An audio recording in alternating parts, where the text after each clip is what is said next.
I was reviewing dailies in my trailer on set when the call came through. The voice on the other end was Dr. Sarah Chen, our lead thermal imaging specialist from my production company's documentary division. "Arnold, we've got something strange," she said. "A high-altitude scan over Israel for the biblical epic picked up heat signatures that don't make sense." I put down my protein shake and leaned forward.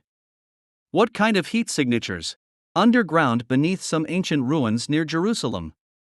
The temperature readings are impossible. It's like there's an active heat source that's been burning for centuries." My blood ran cold.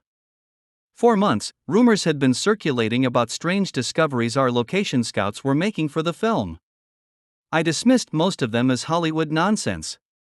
But Sarah wasn't the type to call unless something was genuinely unexplainable. "Show me the data," I said. 20 minutes later, I was staring at thermal imaging that defied logic.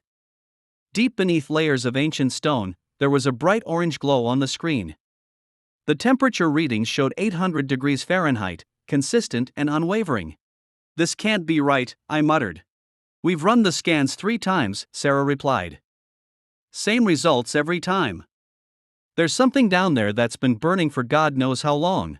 I made a decision that would change my life forever. "Get me a team. We're going to dig." The Israeli government was surprisingly cooperative when I explained what we'd found. Within a week, we had permits and equipment on site. But as I stood looking at the ancient ruins, I couldn't shake the feeling that we were about to uncover something that would challenge everything I thought I knew about the world. The excavation began at dawn the next day. The digging took 3 days. Each shovel full of earth revealed older and older stones, some clearly Roman, others even more ancient. The heat signatures grew stronger as we went deeper. On the 3rd day, we hit something different. A perfectly smooth stone wall unlike anything the archaeologist had seen before. The thermal readings were off the charts now. "There's definitely a chamber behind this wall," said Dr. Martinez, our lead archaeologist. "But I've never seen stonework like this. It's almost like it was sealed from the inside." We used precision drilling equipment to create a small opening. The moment the drill broke through, something impossible happened. A warm golden light began streaming out of the hole. Not electric light, not fire, something else entirely. "What the hell is that?" whispered one of the workers. I pressed my eye to the opening and looked inside. What I saw made me stumble backward. There in a small stone chamber was an oil lamp, and it was burning. Not flickering, not dying, burning with a steady, impossible flame. "Get the cameras down there," I ordered. "Document everything." We lowered a fiber optic camera through the opening. On the monitor, we could see the entire chamber. It was small, maybe 8 feet by 8 feet. The walls were covered in ancient symbols and writings. And there on the far wall was something that made my hands shake. A cross carved deep into the stone. And beneath it, words in what looked like ancient Greek. "Can anyone read this?" I asked. Dr. Martinez studied the screen for a long moment. "It's definitely Greek. Give me a few minutes." Those were the longest minutes of my life. When he finally looked up, his face was pale. "What does it say?" I demanded. "He lives." The room went completely silent. Everyone stared at the screen, at the burning lamp, at the cross carved in stone. "That's impossible," someone whispered. But there it was, undeniable, impossible, real. We worked through the night to carefully remove stones and create an opening large enough for a person to enter. Every precaution was taken to preserve what we'd found. But I couldn't wait. I had to see it with my own eyes. At 3 a.m., I was the first person to step into that chamber. The warmth hit me immediately. Not the suffocating heat you'd expect from a fire that had burned for centuries, but a gentle, comforting warmth. The lamp sat on a simple stone ledge, its flame dancing but never dimming. I approached it slowly. The lamp itself was clay, simple and unadorned. But the flame that rose from it was unlike anything I'd ever seen. It didn't produce smoke. It didn't seem to consume any fuel. It just burned, steady and bright. "Sir," Dr. Chen's voice crackled through my radio. "Are you okay in there?" I couldn't answer immediately. I was transfixed by the Greek words carved below the cross. He lives. Two simple words that shook me to my core. The lamp, I finally managed to say. It's been burning continuously. There's no fuel source. No wick that should still exist after this many centuries, but it's burning.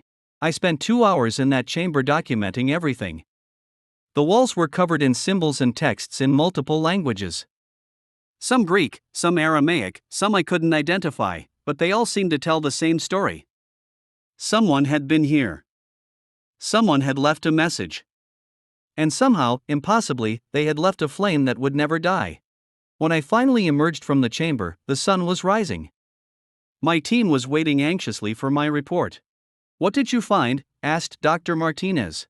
I looked at each of them, these scientists and archaeologists who had dedicated their lives to understanding the world through logic and evidence. How could I tell them what I'd experienced in there? "We need to bring in more experts," I said finally. "Linguists, historians, theologians." Dr. Chen looked surprised. I nodded. "This isn't just an archaeological find anymore. This is something else entirely."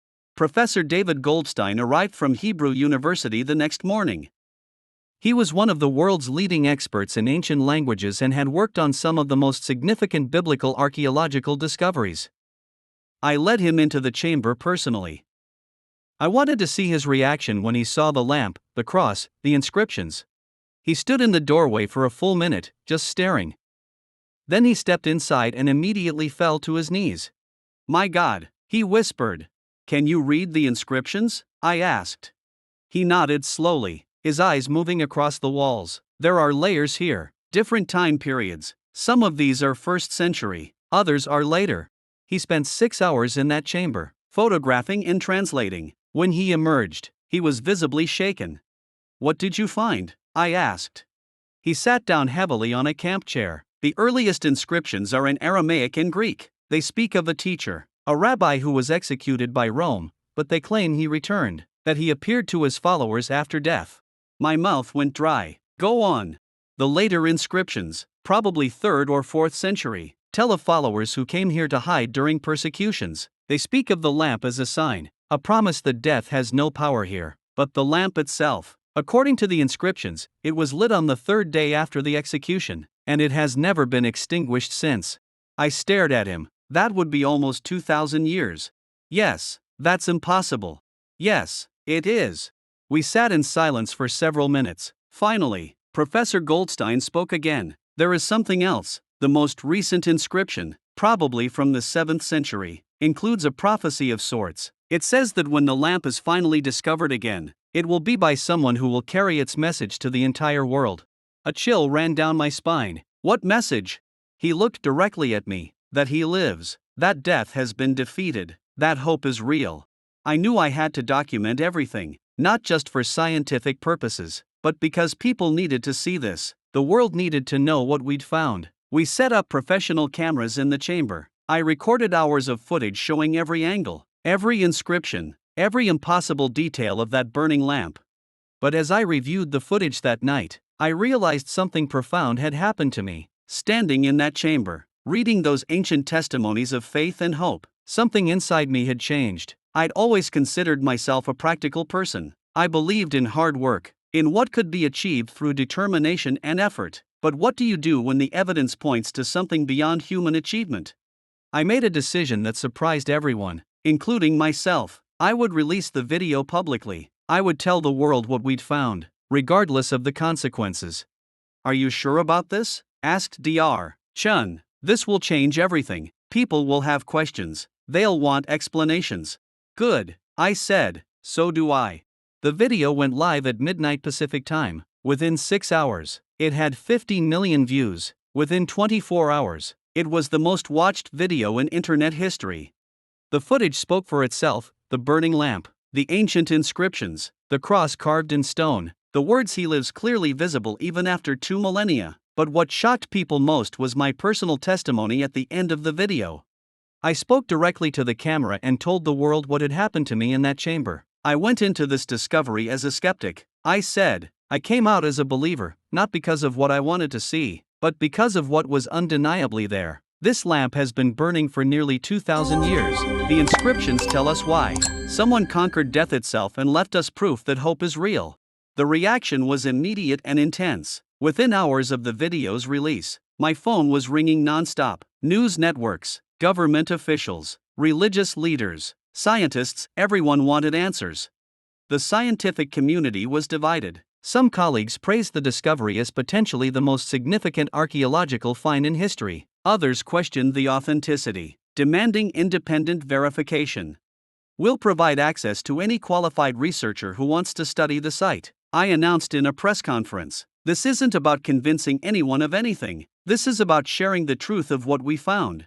Religious leaders from around the world began arriving in Israel. Christian pastors, Jewish rabbis, Muslim clerics, Hindu priests, all wanting to see the chamber for themselves, but it was the reaction of ordinary people that moved me most. Messages poured in from around the globe, people sharing how the discovery had given them hope during dark times, families torn apart by grief finding comfort in the ancient message carved in stone, "He lives." A woman from Minnesota wrote, "I lost my son in a car accident last year. I stopped believing in anything, but seeing that lamp burning after all these centuries, reading those words, maybe death really isn't the end." A man from South Africa messaged, "I've been battling depression for years. The idea that someone conquered death itself, that hope is literally still burning after 2,000 years, it's changing how I see everything." The hate mail came too. Of course, people accused me of fraud, of staging everything for publicity or money. Some claimed it was all an elaborate hoax, but they couldn't explain the lamp. Independent teams of scientists had now verified that it was indeed burning without any conventional fuel source. Carbon dating confirmed that the chamber and its inscriptions were genuinely ancient. 3 weeks after the discovery, I received a call that would change everything again. "Mr. Schwarzenegger?" The voice was elderly, with a slight accent I couldn't place. "Yes. My name is Father Thomas Benedetti. I'm calling from the Vatican. The Pope would like to speak with you." The meeting with Pope Francis was unlike anything I'd expected. He received me privately in his study, just the two of us and a translator, though his English was better than I'd anticipated. "What you have found," he said simply, "is a gift to the world. Your Holiness, I'm still trying to understand it myself." He smiled. Understanding is not always necessary for faith, but sometimes God provides understanding anyway. He walked to his window overlooking St. Peter's Square. For 2,000 years, believers have held to the hope that death was conquered on a cross outside Jerusalem. Your discovery provides physical evidence of that hope, a flame that has burned since the resurrection itself. But why now? I asked. Why was this discovered now, by me? The Pope turned back to me. Perhaps because the world needs hope now. Perhaps because you have the platform to share this message with billions of people in an instant. We talked for over an hour about faith, science, and the responsibility that comes with extraordinary discoveries. As I prepared to leave, he gave me a simple wooden cross. "Carry this," he said. "Remember that the greatest discoveries are not always found in movie scripts, but sometimes in the depths of the earth, in the depths of the human soul." I returned to the site in Israel with a new perspective, standing once again in that ancient chamber, looking at the impossible flame that had burned for nearly 2 millennia. I finally understood what I was looking at. It wasn't just archaeological evidence. It wasn't just a scientific anomaly. It was exactly what the ancient inscription said it was: proof that death had been defeated, a sign that hope is real and eternal. I knelt in that chamber, something I never thought I'd do, and for the first time in my life, I prayed, not to some abstract force, but to the person whose followers had carved those words in stone, "He lives." When I stood up, I knew my life had changed forever. I was no longer just an actor or a former governor. I was a witness to something that transcended Hollywood and politics. 6 months have passed since the discovery. The lamp still burns. Scientists from around the world have studied it, tested it, analyzed it. None can explain how it's possible. But I can. Standing before reporters yesterday, I finally said the words I never thought I'd say: this discovery is God's fingerprint in history. Physical proof that the story told by billions of believers for 2,000 years is true. Death has been conquered. Hope is real. He lives. The chamber remains open to visitors from around the world. People come to see the impossible flame, to read the ancient words carved in stone, to touch the cross that has weathered nearly 20 centuries. Some come as skeptics and leave as believers. Others come seeking hope and find it burning steadily in that clay lamp. All leave changed. Because when you stand face to face with the impossible, when you see physical evidence that death itself has been defeated, everything else seems small by comparison. The flame still burns, the message remains clear, and I am no longer the same man who ordered that first excavation. I am a witness to a miracle that has burned for 2,000 years, waiting for the right moment to remind the world of the most important truth ever discovered. He lives.